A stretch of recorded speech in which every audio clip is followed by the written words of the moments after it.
The search for a motive in Boulder as the president calls for an assault weapons ban. More states opening up vaccine eligibility, including Texas. And why Wall Street has a burnout problem. Wednesday Need to Know. Let's go.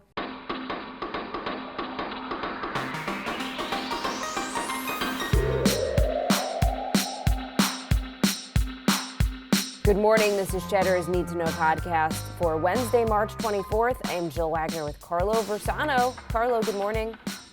Happy hump day, Jill. I can report to you all that the process of going to the DMV in a pandemic is exactly what you'd expect. What does that mean? What do you mean? It sucks. It's terrible. If you don't have to do it, don't do it. I thought you did it on your birthday. Well, no, my license expired on my birthday, but I just made an appointment. You know what? It actually wasn't that bad because they do it all by appointments now. So, like, instead of waiting an hour, you only really have to wait half an hour. But it's still just such a miserable process. And by the way, this is actually some news you can use. I don't know if everybody's aware of this, but you need to have a new driver's license to board a plane come October. You won't be able to board a plane with your regular driver's license in a few months. So you have to go get this thing called a real ID, which costs like $80. So it's just another racket. But that's something that we should actually remind people of later on this year.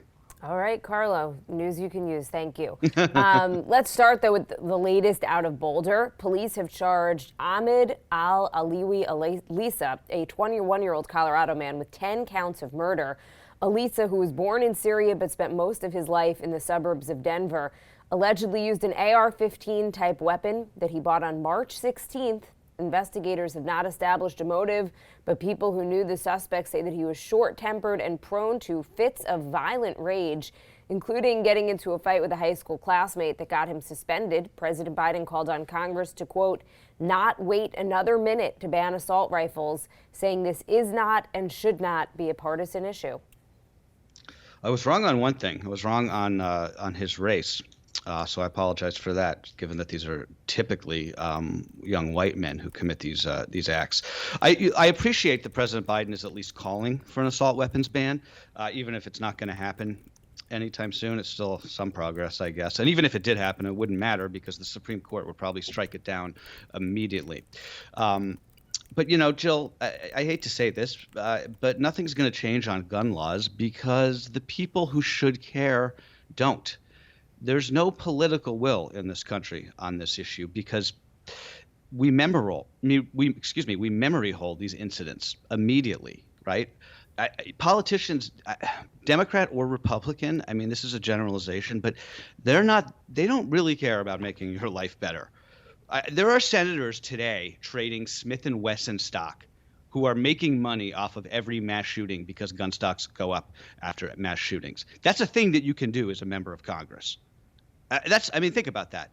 We're in the middle of a pandemic in which 20 million people lost their jobs. Did we consider expanding Medicare or a public option for those folks? No. What are you, nuts? So these people are happy to throw $1,400 at you.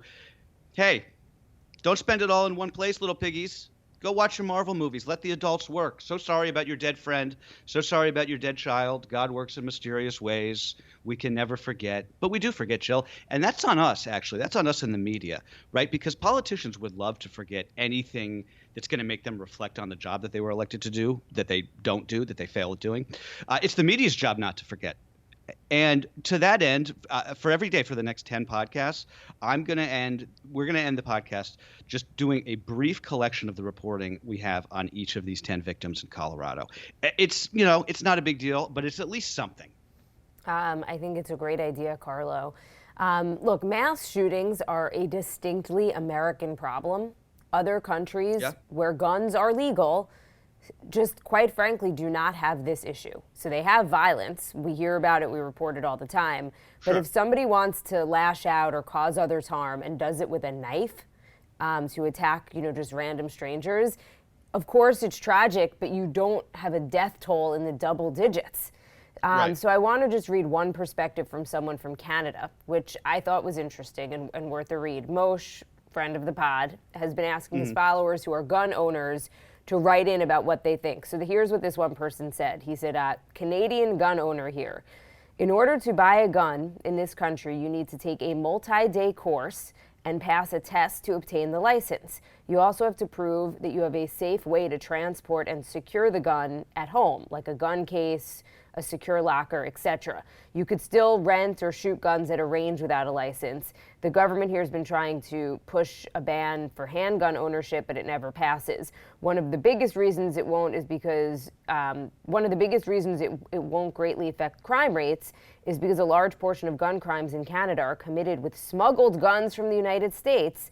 If a license was required to purchase guns in the United States, it would impact crime rates in neighboring countries.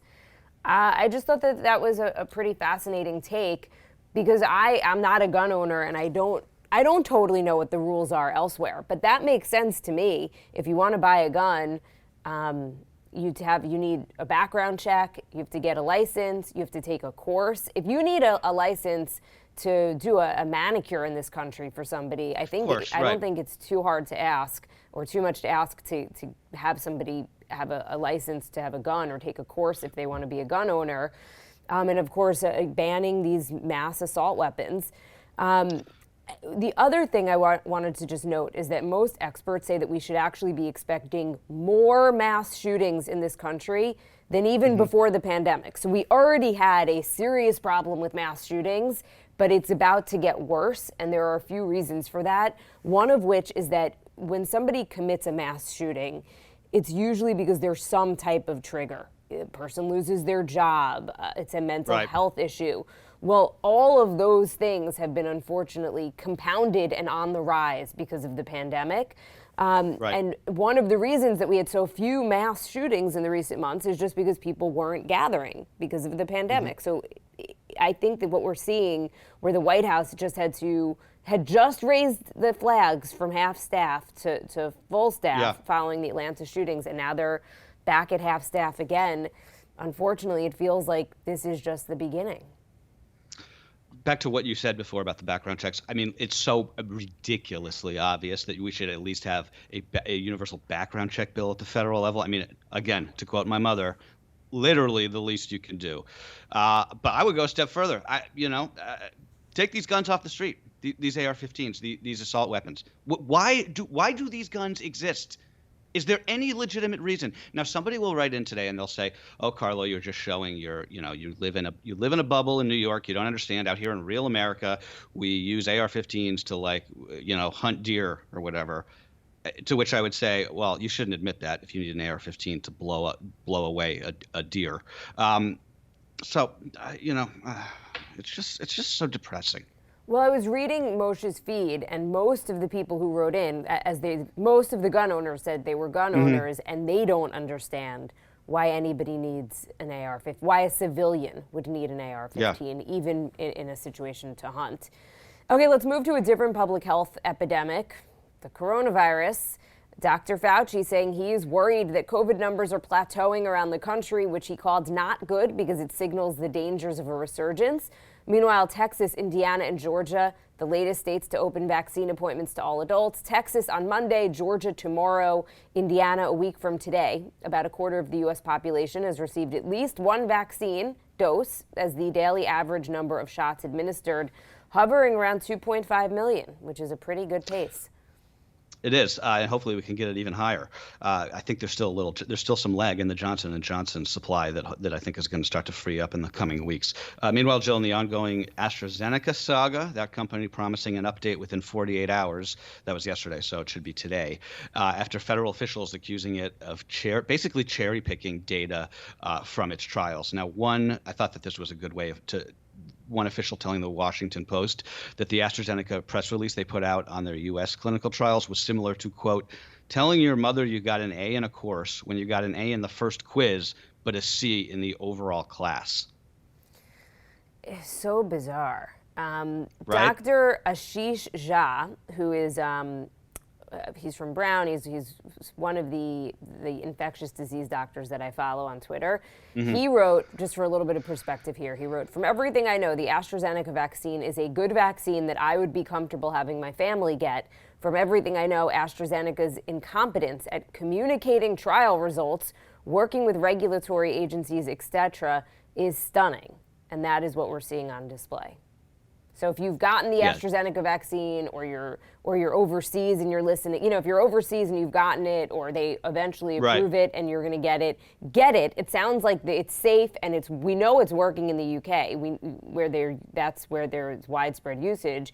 It just sounds like this is a PR nightmare. For sure. By the way, before we move on, this is sort of like apropos of nothing, but I wanted to mention this because I thought it was so interesting.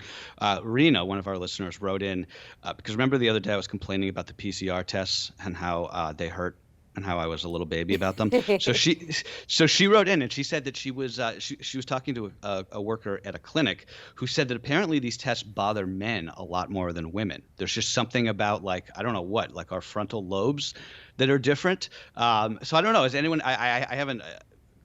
I haven't confirmed that, but I just thought that was really interesting. I'm curious if anyone else has heard that, because it would make sense, Jill. The women in my life, basically you, my mom, and Becky, have never had an issue with it, but me, my dad, and my brother have all complained. Oh, it's the worst. Yeah, and it doesn't even, like, it to me, it is such a non-factor. I don't even think it's a big deal at all to get it. Maybe women, just because of childbirth, have a higher threshold of pain. I don't know. Well, that's definitely for sure. We also, women, I guess we have to block out a lot more, or else you would never have a second kid, right? If you didn't if you weren't able to just kind of block that out. Okay, so let's go to Israel, where Prime Minister Benjamin Netanyahu's Likud party holds a lead after the country's fourth election in 2 years, according to exit poll projections. But neither Netanyahu nor any of the opposition parties have a clear path to a majority coalition, meaning that Israel's political stalemate is likely to drag on and could even lead to a fifth election, if you could believe it. This guy's got 9 lives, huh? Incredible. What did you think was going to? Did you think this was going to be the outcome? I really didn't know. I mean, the one thing with Netanyahu and Israel has benefited because he, as part of their calculation with the vaccines, not only was that just a really smart health move, just in terms of how they secured so many vaccines and they're just leading the world. That was part of Netanyahu's political calculation in terms of let me do this, So I thought perhaps he would win solely based on that fact. I sort of did too, between that and just the new diplomacy with the Gulf states. Yeah. By the way, if you're not that familiar with Israeli politics, they vote for parties, not individual candidates, right? So it's the party or bloc of parties needs 61 seats to form a majority government in the 120 seat parliament. So it's not clear if Bibi's going to get to 61, but I think that he's even managed to stay alive after this many elections is a political feat unto itself. Yeah, I just wonder, are they not just sick of him already? I mean, it's been how many times they want to see Netanyahu on the ballot, just forgetting politics. Or just sick of going to the polls. Imagine if they had 4 elections in 2 years here. What would the turnout be in that 4th election? Like 5%? Let's switch gears and talk a little business. Wall Street's most prestigious firms are having a burnout problem. There's been so much business coming their way on top of the regular stresses of remote work that some junior analysts are cracking under the pressure. Apollo Management, one of the biggest asset managers on the street, reportedly saw a quarter of its associates quit in the last 3 months. Goldman Sachs junior bankers wrote a memo to the CEO complaining about 100-hour work weeks, leading the bank to say that it's going to start enforcing its Saturday rule, which forbids junior employees from working between 9 p.m. on Friday and 9 a.m. on Sunday. Citi is limiting the length of its notorious client pitch books and instituting Zoom-free Fridays, and the investment bank Jefferies is giving its analysts free Pelotons or Apple Watches. What happens if you quit? Do you keep the Peloton? Do you wipe it down? Do you wipe it down for the next guy? Right? Yeah. I don't want somebody's used Peloton. I have a pet theory. I got to use Peloton, remember? And it's really? fine. Yeah, you would never know. Oh, yeah, you're right. Yeah, you're right, I guess. What's the difference, right? It's not like it's you would use it at the gym. Yeah, you're right. Scratch that. But Jill, I have a pet theory that everybody inflates the number of hours they work in a week by like 20%. So I never buy it when people are like, oh, I'm working a 100-hour work week. Really? You're working 5 20-hour days? Or more likely you're working 7 14-hour days? First of all, if that's true, then you should quit because that's crazy.